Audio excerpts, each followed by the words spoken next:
A alegria do Senhor é a nossa força. É com essa alegria que eu estou passando aqui. Não poderia deixar de passar para lhe desejar uma boa noite. Que todos tenham uma noite de paz, uma noite abençoada.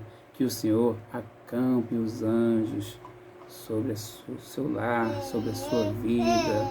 Que Ele venha abençoar, que Ele venha proteger, que Ele venha guardar, livrar de todo o mal. Só o Senhor é um Deus protetor, um Senhor que cuida de nós, não é verdade?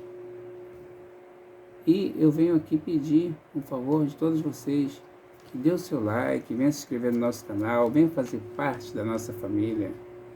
Amém?